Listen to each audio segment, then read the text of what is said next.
Assalamualaikum warahmatullahi wabarakatuh. Perkenalkan, nama saya Wibi Febrian dengan NIM 2011-3146. Saya semester 3 jurusan Hukum Ekonomi Syariah kelas D. Saya membuat video ini sebagai rangkaian penyelesaian ujian akhir semester mata kuliah Hukum Pidana dan yang diampu oleh Bapak dosen David Nugraha.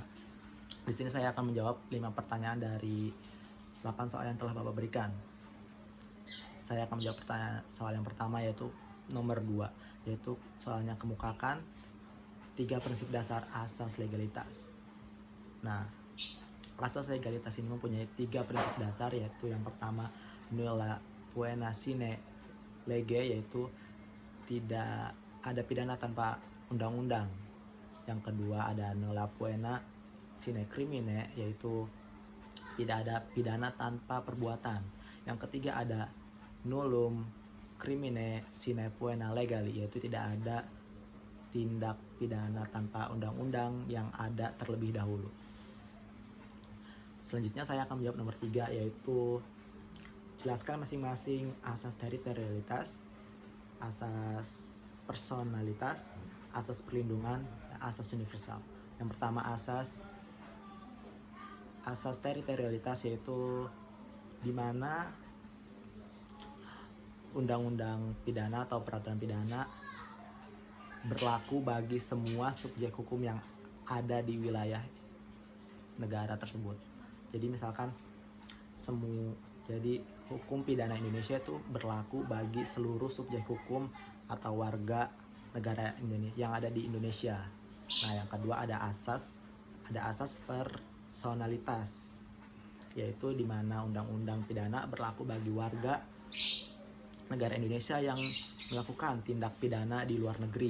Nah, jadi warga negara yang di luar negeri atau di luar Indonesia jika melakukan tindak pidana, maka dia akan dikenakan tindak undang-undang pidana Indonesia. Nah, yang ketiga ada asas perlindungan atau nasional pasif, yaitu dia memperluas undang-undang hukum pidana di Indonesia di luar Indonesia dengan berdasarkan kerugian yang amat besar. Jadi di sini maksudnya yaitu misalkan ada pelaku terorisme yang melakukan itu tindak pidana, jadi dia akan dan dilihat dari seberapa kerugian yang dia sebabkan di Indonesia, maka dia pantas dihukum walaupun dia warga negara asing. Dan yang keempat ada asas universal, yaitu pelaku bisa dituntut oleh undang-undang hukum pidana Indonesia jika melakukan tindak pidana di luar negeri. Jadi misalkan seperti tadi pelaku terorisme di luar negeri itu bisa dikenakan tindak pidana Indonesia karena membahayakan seluruh dunia dan untuk keamanan di dunia. Nah, selanjutnya saya akan menjawab soal nomor 4, yaitu sebutkan unsur pertanggungjawaban pidana. Yang pertama unsurnya yaitu adanya tindak pidana. Jadi harus ada tindak pidana agar bisa dipertanggungjawabkan. Jika tidak ada tindak pidana, jadi dia tidak ada pemidanaan. Nah, yang kedua ada unsur kesalahan. Nah, unsur kesalahan ini suatu kondisi psikologis manusia itu sendiri dan real berbuat sesuatu. Jadi kesalahan di sini juga dibagi menjadi 2, yaitu ada kesengajaan dan ada kelalaian atau culpa. Nah, yang pertama itu kesengajaan. Kesengajaan itu berarti dia pelaku secara penuh dan secara sadar melakukan kejahatan atau tindak pidana.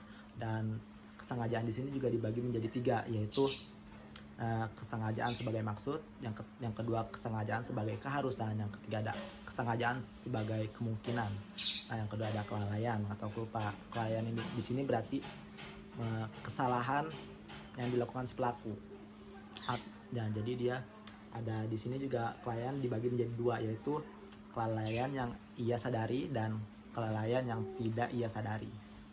Nah, selanjutnya saya akan menjawab nomor 6, yaitu masih ada selanjutnya ada unsur yang ketiga, yaitu tidak tidak ada alasan pemaaf. Alasan pemaaf dan pembenar. Alasan pembenar itu sifatnya menghapus sifat melawan hukum. Nah, sedang yang alasan pemaaf ini yaitu berujung kepada pemaafan kepada pelaku pidana. Jadi meskipun ia telah berbuat sifat yang melawan hukum, dia tetap dimaafkan. Selanjutnya saya akan menjawab nomor 6, yaitu sebutkan unsur percobaan, contoh kasus, dan dasar hukumnya. Nah, di sini unsur percobaan itu ada tiga, yaitu yang pertama niat. Jadi harus ada niat dulu dia melakukan percobaan. Yang kedua ada permulaan pelaksanaan, jadi kayak perencanaan itu dia awalnya untuk melakukan suatu tindak pidana harus dia kayak permulaannya gimana, rencananya. Yang ketiga ada tidak selesainya pelaksanaan, bukan semata-mata karena kehendaknya, jadi dia berhenti saat melakukan tindak pidana karena sadar, karena kehendaknya sendiri juga dia berhenti. Nah, contoh kasusnya kayak gini. Jadi ada seorang yang bernama si A yang ingin mencuri di rumah si B. Nah, si A ini sudah mempunyai golok yang sangat tajam. Nah, dia bergegas langsung ke rumah si B, dan saat di rumah si B dia langsung bergegas ke kamar dan melihat si B sedang tertidur pulas. Nah, saat itu juga si A yang sedang memegang golok yang sangat tajam, dia ingin menusuk si B yang sedang tidur. Namun pasangan ini ingin menusuk, dia berhenti dan tidak melakukannya karena sadar perbuatan itu tuh salah. Nah, jadi dalam kasus ini pun tidak bisa disebut suatu percobaan pembunuhan karena si B itu pergi, tidak jadi menusuk si A. Nah, dalam pasal 53 ayat 1 KUHP, yaitu mencoba melakukan kejahatan pidana jika niat itu telah ternyata dari adanya permulaan pelaksanaan dan tidak selesainya pelaksanaan itu bukan semata-mata karena disebabkan oleh kehendak dirinya sendiri. Jadi dalam kasus ini pun telah ada niat melakukan percobaan pelaksanaan, mencoba membunuh, tetapi tidak selesai karena si B itu sadar dan tahu itu tuh salah. Jadi dia tidak jadi melakukan perbuatan tindak pidana tersebut.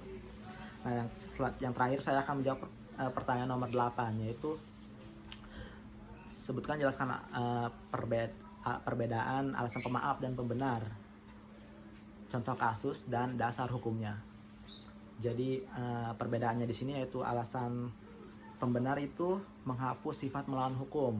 Jadi walaupun si pelaku sudah masuk rumusan delik undang-undang, kalau perbuatannya tidak melawan hukum maka tidak ada pemidanaan. Sedangkan alasan pemaaf yaitu dalam arti di sini dia tidak bisa dicela menurut hukum karena dia dinyatakan tidak bersalah.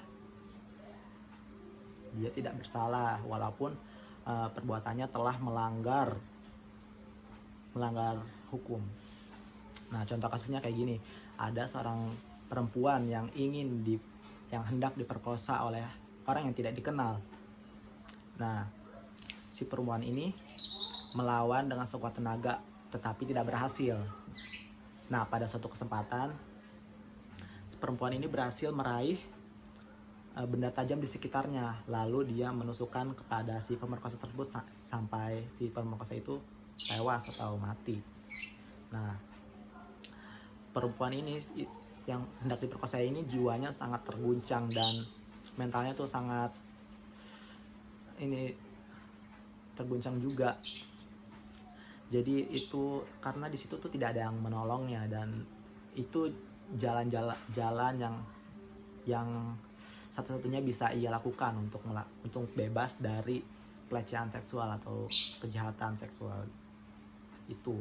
Nah, jadi dalam kasus ini pun pasal 49 ayat 2 KUHP, pembelaan pembelaan terpaksa yang melampaui batas, yang langsung disebabkan oleh keguncangan jiwa yang sangat hebat karena ancaman